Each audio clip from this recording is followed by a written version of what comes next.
صوتك يا عبد الرحمن برضه. طب ايه، هحاول اعلي صوتي بقى. انا عارف حضرتك صوتك عالي كده كده، فمش هيبقى عندي مشكله ان انا اسمعك. كده سامعك انا. اخبارك يا كابتن مجدي؟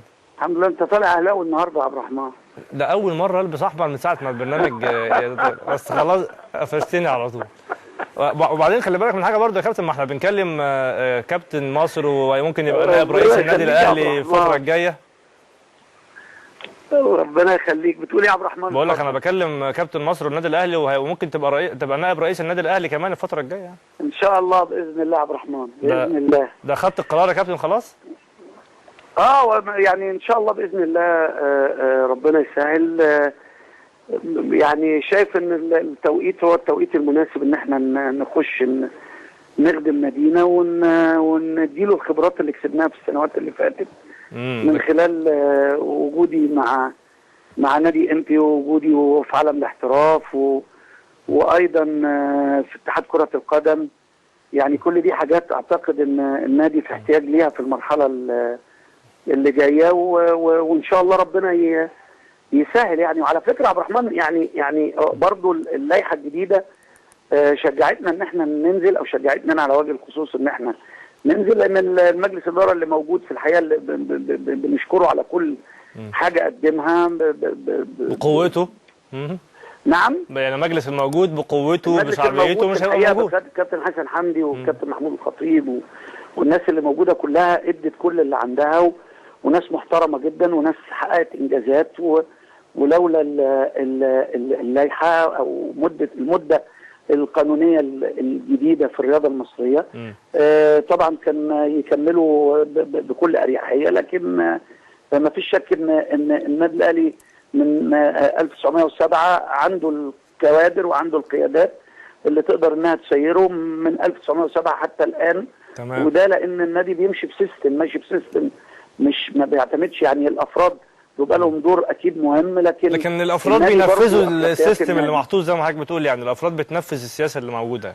بالظبط كده، بالظبط كده. ويعني واحنا اتعلمنا حاجات كتيره جدا جوه يعني داخل جدران النادي الاهلي وفي الفتره اللي احنا لعبنا فيها، وشربنا مبادئ ومثل واخلاق النادي. واعتقد ان هنسير على نفس النهج وربنا يسهل. وفي برضو حاجه مهمه برضو عايز اقولها لك، ان يعني عايز اقول لك ان الواحد مش داخل بيدور على منصب او بيدور على مكان. لان انا لو لقيت، انا شخصيا لو لقيت ان في حد في هذا المكان انا اقتنع بيه او شايف ان هو يقدر انه يدي النادي اكتر من، شايف انه اصلح منك مثلا بمصطلح اسهل. مفيش شك ان انا طبعا مفيش شك ان انا ممكن اسيب له المجال. لكن لحد دلوقتي انا يعني ان شاء الله باذن الله موجود في المنصب ده، وانا شايف ان هو منصب من خلال الواحد بيكسبها يقدر يدي فيها. في قائمه مين يا كابتن مجدي؟ يعني بدانا نسمع دلوقتي اسماء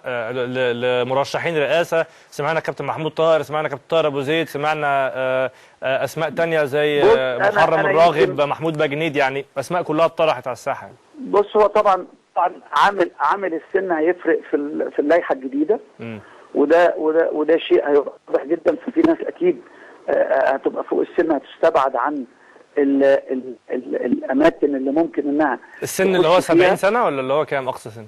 ما هو انت دلوقتي يعني هتخش، انا هخش 52 سنه فوق. فبالتالي في ناس ممكن تدي الرقم في انها ما تقدرش انها تخش. فدي ممكن تعوق مجموعه من الناس انها ما تقدرش انها تخش. وفي النظر عن الاسماء عايز اقول ان لسه ما حدش حسم امره لحد دلوقتي من هذه الاسماء. كلنا بنسمع اخبار وبنسمع كلام، لكن في النهايه عند فتح باب الترشيح هيبان مين اللي هيخش ومين اللي مش هيخش. يعني كده دي خلاص الاتجاه الجاي اتجاه النادي الاهلي. طب يعني اخدت راي مثلا اعضاء يا كابتن، او في حد في النادي الاهلي مثلا اخدت رايه فقال لك لا انت فرصتك كبيره يا كابتن؟ باخد القرار وبعد كده ان شاء الله باذن الله. ما فيش شك ان الواحد ما خاب من استشار. يعني اكيد لازم الواحد هيستشير الاكبر منه والاكثر منه خبره، ودي كلها حاجات هتفيد الواحد. والاقل منه برضه في السن مش شرط انه يكون حد اكبر مني في ممكن يكون. طب مثلا كابتن مجدي خدت راي حد من المجلس الحالي، مثلا كابتن حسن حمدي، كابتن الخطيب؟ لا لا لا لا لا في الحقيقه بشكل ودي يعني مش استئذان، بشكل ودي. ما اتكلمناش، لكن اكيد هاخد رايه، لان راي الكابتن حسن مهم جدا بالنسبه لي، وانا بعتز بيه وبعتز بخبرته وبعتز يعني بعلاقتي بيه. واكيد الكابتن محمود الخطيب برضه نفس القصه. فان شاء الله باذن الله يعني الامور تسير الى ما فيه صالح النادي ومصلحته الاول، وبعد كده نشوف الاشخاص. يعني احنا كلنا زائلين والنادي هو اللي باقي، فبالتالي وجودنا يعني الافراد وجودهم هو اللي عامل مساعد لان النادي يفضل في نهضته ويفضل في تحصيل البطولات وحصد البطولات، لان هو النادي الاهلي هو نادي بطولات في الحقيقه يعني. طبعا. كابتن مجدي، طب بما يخص بقى اتحاد الكوره حاليا، بتتابع الاتحاد ولسه عندك طموح انك تبقى موجود فيه تاني في وقت من الاوقات من خلال الانتخابات ولا؟ هو طبعا انا بتابع الاتحاد بصفه ان انا عشت جواه 8 سنين، وبتابع الاتحاد بصفته المفروض المسؤول عن كرة القدم المصرية بالظبط. وللأسف الشديد يعني حل الاتحاد مش عاجبني، لا من خلال عمل المناطق ولا من خلال التخبط في بعض القرارات ولا من خلال عدم قراءة الموقف في بعض الأحيان، ومن خلال حسابات أعتقد أنها بتبقى حسابات في معظم الأحيان خاطئة، وردود من بعض الأعضاء مجلس إدارة تبقى ردود جامده وعمل خلافات بلا داعي وخلافات علنيه. نعم، وخلافات علنيه كمان، وخلافات علنيه وتوصل للتلفزيونات. شيء للاسف الشديد لا يدل على احترام المنظومه لبعضها البعض. يعني بصرف النظر عن مين انتخبني او مين ما انتخبنيش، او انا عارف ان ده اداني صوته او ما ادانيش صوته، لكن في النهايه ده عضو جمعيه اميه. حتى انا يعني ما خدت الصوت، ولكن احترامه واجب على رأيه ووجهة نظره لابد ان ندرسها وادرسها على الترابيزه، ما نناقشهاش على التلفزيون بصفتي مسؤول. يعني كلام في الحقيقه يدل على طيش، ويدل على اهوجيه، ويدل على يعني عدم احساس بقيمه المكان والمسؤوليه اللي ملقاه على عاتق الافراد، وده شيء في الحقيقه بيحزنني. وحضرتك يعني تقييمك للاتحاد الحالي يعني سيء جدا يعني؟ والله انت تقييمك ايه؟ تقييمك لاداء الاتحاد؟ يعني بتقول لي عشوائيه. انت تقييمك انت ايه يا عبد الرحمن وانت اشتغلت جوه؟ انا مال انا يا كابتن بسالك. ايه؟ انا مال انا بسالك انا يا كابتن. مالك انت ايه؟ مالك انت راجل عشت 8 سنين، انا هم سنه ونص غلبانين، انت بقالك 8 سنين. وسنه قبلها برضو دخلت كده واتحجبت يعني عديها بقى يا كابتن.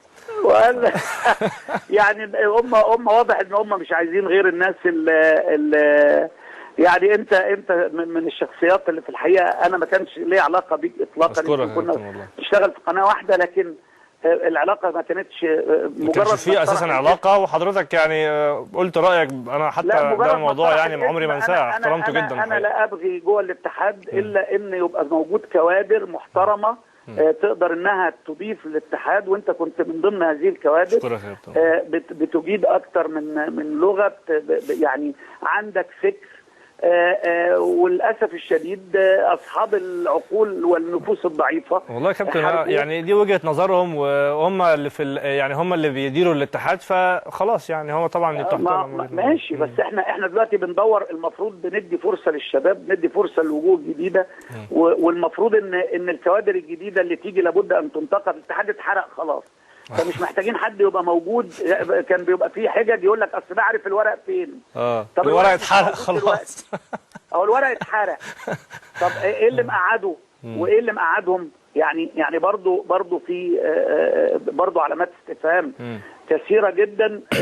لكن يبدو ان العمليه ما زالت ماشيه بالعلاقات الشخصيه، وما زالت ماشيه بالمحبه.